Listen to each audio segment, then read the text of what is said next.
साधक मित्रों, दशहरा का पुण्य पर्व और विजयादशमी 10 दिन की साधना, जागरण, जागृति, सजगता और समता, सती और संप्रज्ञान के साथ 10 दिन का व्रत हम हमारे 10 दिन के शिविरों में भी करते हैं।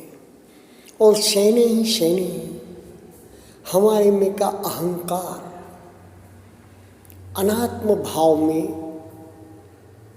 उदय वे के कारण, अनित्य बोध के कारण बदलते जाता है।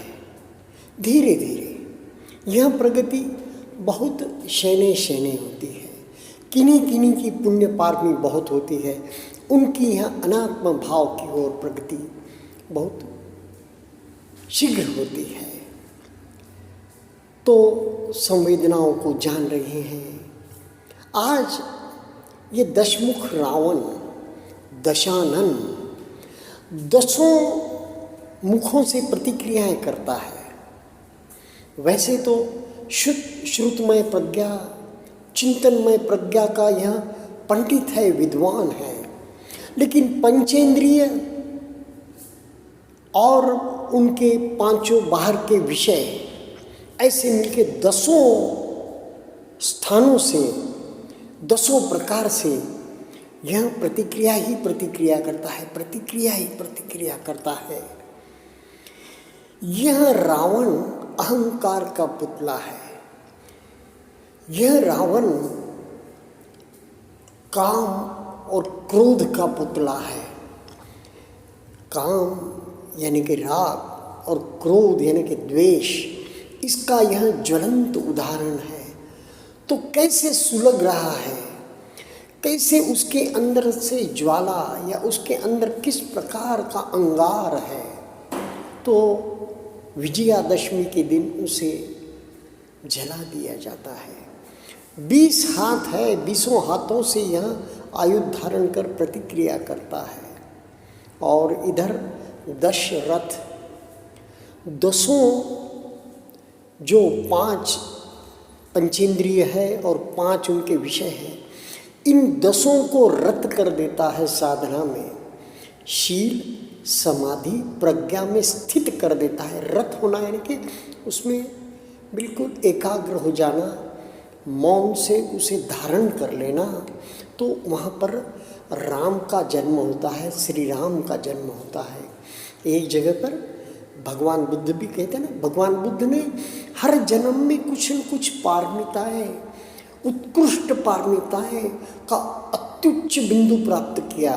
तो वे कहते हैं एक जन्म में मैं दशरथ पुत्र राम था, ऐसा जातक कथा में आता है। तो यह दशरथ और दशानन का फर्क है। तो मित्रों, यह अहंकार का रावण है। और हम भी क्या करते हैं, 10 दिन जब शिविर में जाते हैं तो मुख्य रूप से हमारा अहंकार पिघलाने जाते हैं, अनात्म भाव बढ़ाने जाते हैं। हमारा अहंकार ही हमारे अस्तित्व का कारण है और यही सारे विकारों की जड़ है। तो इसे पिघलाने जाते हैं। जैसे जैसे हम अंग प्रत्यंग को, छोटे से छोटे अंग के सेल को समता भाव से, अनित्य बोध से देखते जाते हैं, स्मृतियाँ जागती है। स्मृतियों के साथ विकार जागते हैं, स्मृतियों की लड़े जागती है। एक प्रकार की द्वेष की स्मृति जागी, क्रोध की स्मृति जागी, वैसी ही श्रृंखला शुरू हो जाती है। उसी प्रकार के विचार से उसमें हम वितर्क से विचरण करने लगते हैं और वह विकार में परिवर्तित होते रह जाता है। विकार दृष्टिगोचर होने लगता है, विकार के हम आमुख हो जाते हैं, विकार को हम सजगता से देखने लग जाते हैं। और जब क्या है, बिल्कुल गुरुदेव कहते हैं, किसी भी कीमत पर हमारी जो सजगता है संवेदनाओं के प्रति, वेदनाओं के प्रति, वह नहीं टूटनी चाहिए। यह बैकग्राउंड म्यूजिक में स्मृतियाँ, विचार, वितर्क विकार भले ही आते रहे, आएंगे, क्योंकि अभी हम द्वितीय ध्यान में हमारा प्रवेश नहीं हुआ। प्रथम ध्यान में संकल्प विकल्प, शुभ संकल्प विकल्प आएंगे, लेकिन उसके भी पहले इस प्रकार की स्मृतियों से विकार जागेंगे। पर जितनी सजगता हम रखेंगे, अनित्य बोध रखेंगे, उदयवे का बोध रखेंगे, संप्रज्ञान रखेंगे, ये क्षणे क्षणे क्षणे क्षणे हमारा अहम पिघलते जाएगा और हम बिल्कुल अनात्म भाव की ओर बढ़ते जाएंगे। यह एक बार में ही नहीं होगा, पर शुरू तो हो जाएगा। कितनी भी दूर की यात्रा हो, गुरुदेव कहते हैं ना, एक सही दिशा में पहले कदम से वहाँ यात्रा शुरू हो जाए तो अंतर कम कम होते जाता है। तो इस प्रकार यह अहंकार का रावण कितना ऊंचा बना है। इस बार तो 171 फीट का रावण, ऊंचाई अहंकार की बढ़ती जाती है, बढ़ती जाती है। लोभ और द्वेष उसका आसमान की ओर बढ़ते जाता है और वह जमीन से दूर होते जाता है, यथार्थ से दूर होते जाता है, वर्तमान से दूर होते जाता है, अपनों से वह उसकी दूरियां बढ़ते जाती है। तो उस रावण का आज दहन होता है। दहन में कैसे कैसे पटाखे फूटते हैं, कैसी कैसी बारूद सुलगती है उसके सारे शरीर से, क्योंकि अहंकार है ना। अहंकार है तो सारे शरीर में बारूदी सुरंगें ही भरी हुई है। गुरुदेव कहते हैं ना, स्लीपिंग वोल्केनोस। ये सारा शरीर कैसी कैसी स्मृतियाँ गांठें बांधे हुए हैं, गांठों में कैसे कैसे विकारों के बारूद भरे हैं। तो ऐसा रावण जब जलता है तो किस प्रकार वह सुलगता है। हम भी जब बैठते हैं, ध्यान करते हैं और ध्यान में सजगता, सती और फिर संप्रज्ञान, समता के साथ जब हम विकारों को देखते हैं तो कैसी गर्माहट, कितना दुखाव, कितना दबाव, कितना कैसे कैसे प्रकार का हम फीलिंग्स, कैसे कैसे प्रकार के हमारे में यह एक अनुभूतियाँ होती है। और उसे जब हम दृष्टा भाव से देखते हैं तो आगे निकलते जाते हैं। यह जो अहंकार है, यह जो लोभ है, हर एक का इसका मेल्टिंग पॉइंट अलग अलग है। लोभ का कोई अंत नहीं, लेकिन इसका मेल्टिंग पॉइंट अलग अलग है। किसी का लोभ 10 रुपये से डिग जाता है, किसी का लोभ 10 रुपये को छोड़ देता है, 100 रुपये से डिग जाता है, किसी का 1000 रुपये पे डिग जाता है। यानी कि लोभवश होने के लिए भी मेल्टिंग पॉइंट अपने अपने हैं। वैसे ही हर विकार का है, और ज़रूरी नहीं कि सारे विकार एक साथ छूट जाए। कुछ न कुछ विकारों में सुधार, कुछ न कुछ, किसी न किसी विकार में कमी। एक व्यक्ति लोभी नहीं है इसका मतलब वो क्रोधी नहीं है, ऐसा नहीं होता है। पर मेरा अनुभव व्यक्तिगत ऐसा है, क्रोध सबसे पहले जो जलावन है वो सबसे पहले क्षीण होने लगता है। उसके बाद लोभ, मोह या जो हमारी जो आसक्ति है संग्रह की, धीरे धीरे यह चीज़ें कम होने लगती है।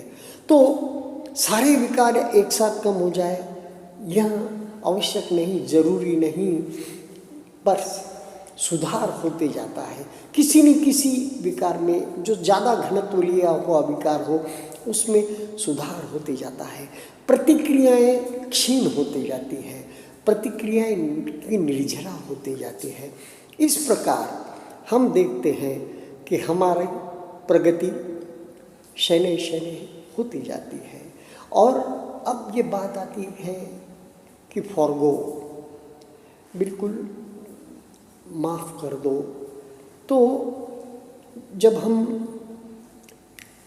फॉरगिव करना है, क्षमा, तो मंगल मैत्री के दिन तो हम कहते हैं, मैं करता सबको क्षमा करे, क्षमा करे सब कोई, मुझे सब लोग क्षमा करें। मेरे जो भी अपराध है, मैंने जो भी उनके प्रति जाने अनजाने में किया है उसे मुझे क्षमा करें। तो यह साधना में जब घटित होता है, स्वयं में जब यह घटित होता है, तभी सही अर्थों में क्षमा या सही अर्थों में फॉरगिवनेस जो है घटित होगी।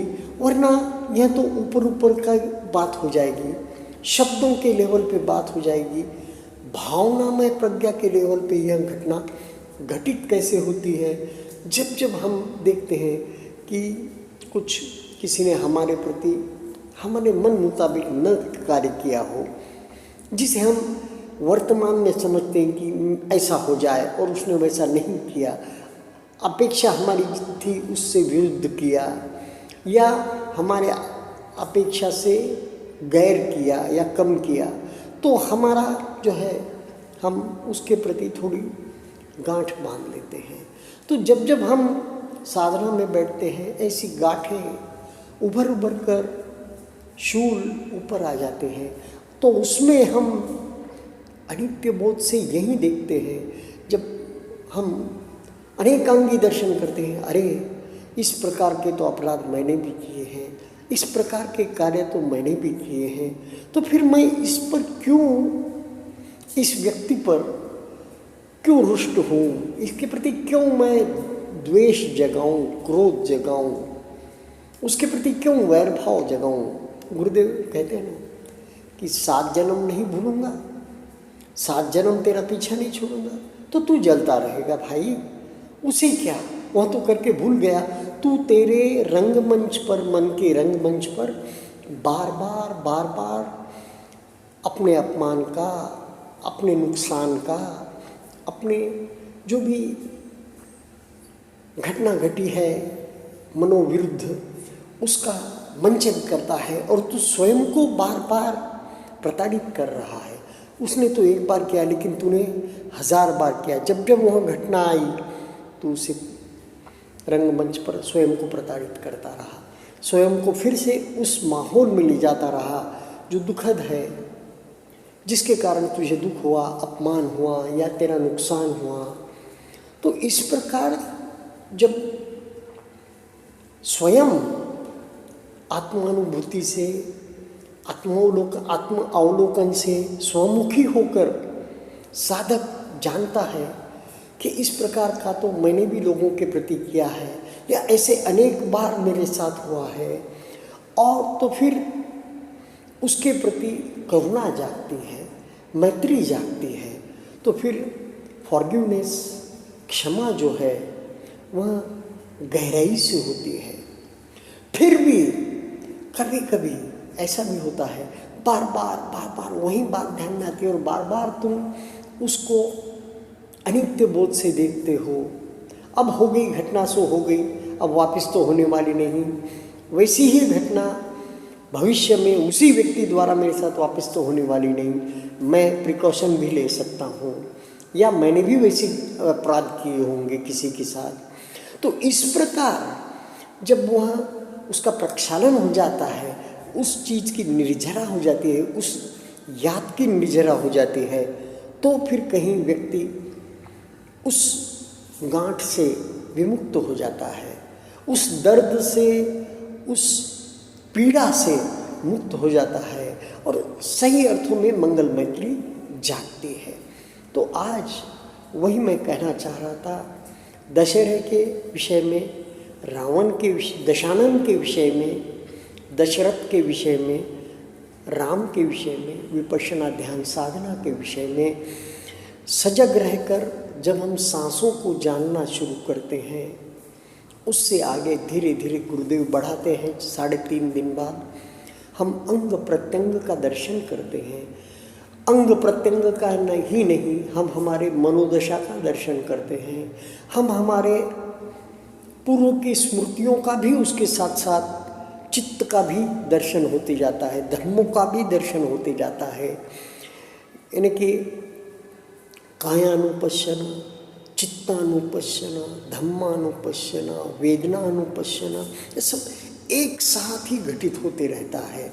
और प्रमुखता बिल्कुल सटीक बात पकड़ी है गुरुदेव ने, बिल्कुल इस परंपरा ने एक बहुत पक्की बात पकड़ी है, वेदना और उसके प्रति हमारी जो है प्रतिक्रियाहीन बात। यानी कि प्रतिक्रिया न करना और हमें जो है सो समता में रहना। सती संपज्ञन्य, सती